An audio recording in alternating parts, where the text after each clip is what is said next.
Assalamualaikum warahmatullahi wabarakatuh.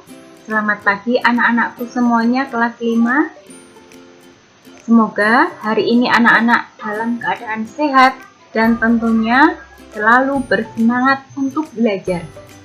Baik anak-anak, hari ini kita masuk ke pertemuan kedua untuk materi Bahasa Indonesia di tema 7. Apa yang akan kita pelajari hari ini?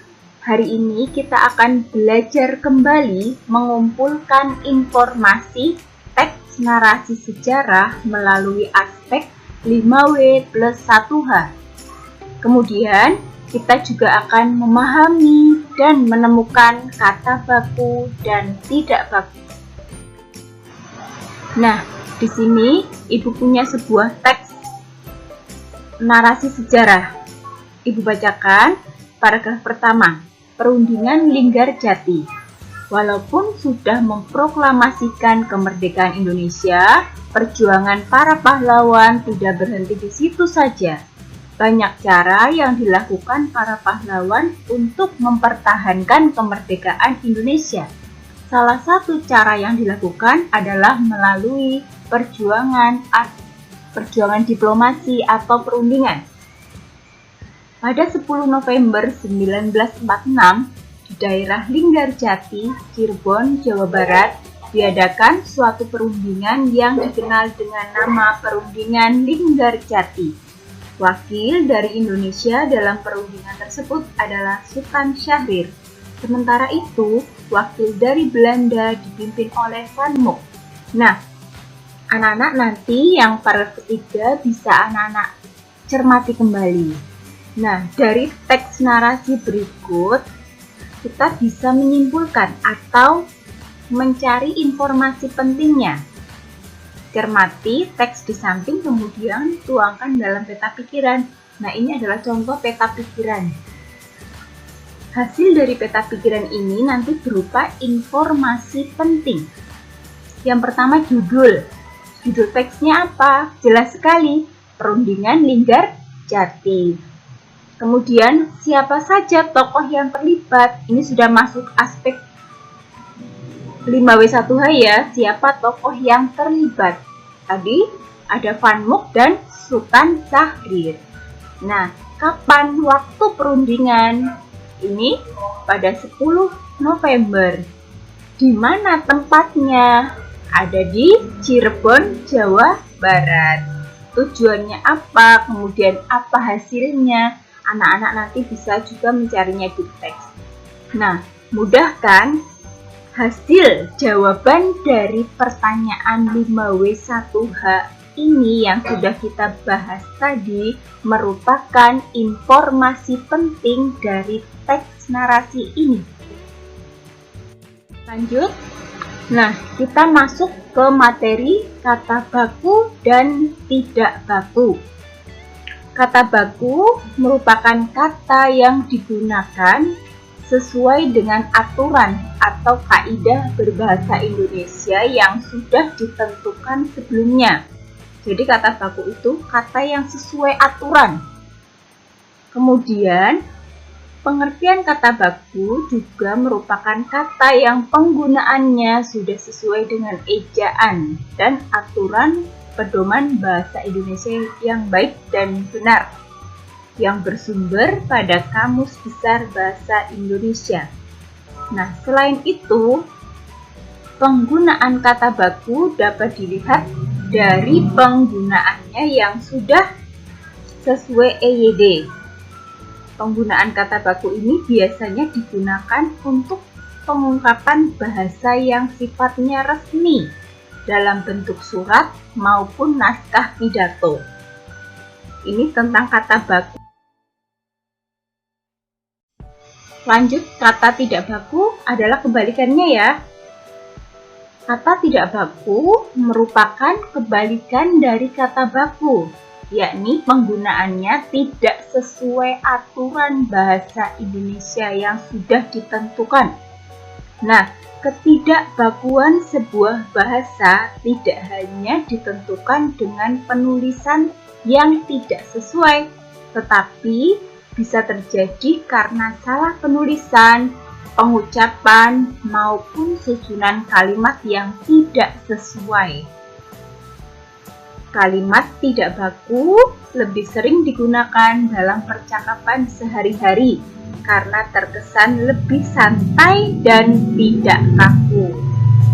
Nah, jadi anak-anak, kata tidak baku itu kesalahannya bisa jadi karena penulisannya, pengucapan yang salah maupun susunan kalimatnya ya.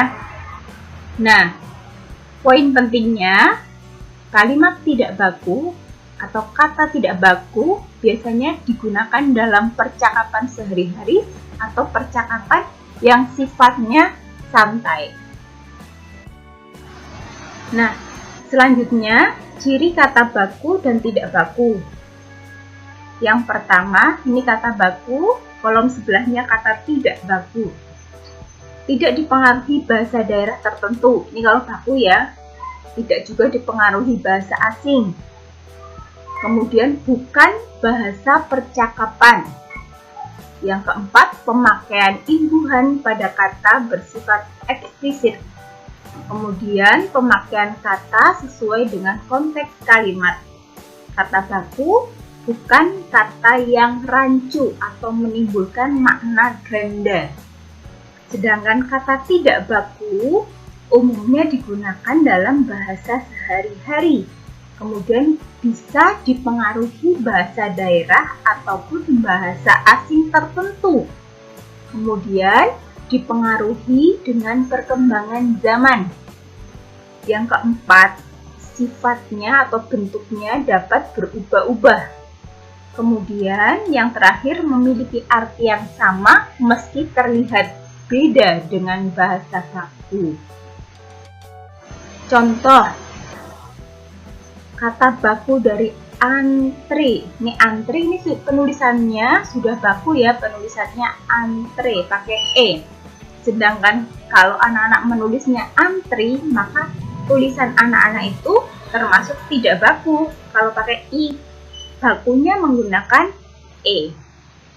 Kemudian baterai. Ini sudah benar penulisannya. Kalau penulisannya baterai, ini masih salah. Artinya masuk ke kelompok tidak baku. Kemudian ada bus. Ini yang benar pakai U. Kalau anak-anak menulisnya bis, ini tergolong kata tidak baku. Kemudian cengkih. Ini baku ya, pakai I. Tapi kalau anak-anak menulisnya cengkeh, ini masih salah penulisannya. Artinya tergolong kata tidak baku. Nah, untuk penugasanmu, ini anak-anak boleh mengerjakan di buku tulis, boleh juga langsung mengerjakannya di buku pendamping tematik bagi yang punya. Nah, yang pertama, bacalah dengan cermat teks perlawanan Sultan Agung Hanyokrokusumo pada buku pendamping tematik tema 7 halaman 22-23. Setelah anak-anak membaca teksnya, kemudian anak-anak temukan informasi penting berdasarkan aspek 5W1H pada halaman 23. Jika sudah, upload hasil pekerjaanmu ke GCR. Selanjutnya, setelah ini selesai, anak-anak mengisi titik-titik ini. Ini kosakata baku, ini tidak baku. Contoh ya, kata tidak bakunya Yogyakarta. Nah, ini masih salah penulisannya. Anak-anak harus mencari yang benar apa dari kata baku dari Yogyakarta ini, apa yang benar. Nanti isikan di sini. Begitu juga yang lainnya. Ini kalau sudah diketahui yang baku, berarti anak-anak mencari yang tidak bakunya. Sampai sini paham? Kalau sudah jelas, terima kasih. Jika nanti ada hal yang perlu dikomunikasikan atau anak-anak belum memahaminya, silahkan di WA ke wali kelasnya masing-masing. Ibu akhiri, wassalamualaikum warahmatullahi wabarakatuh.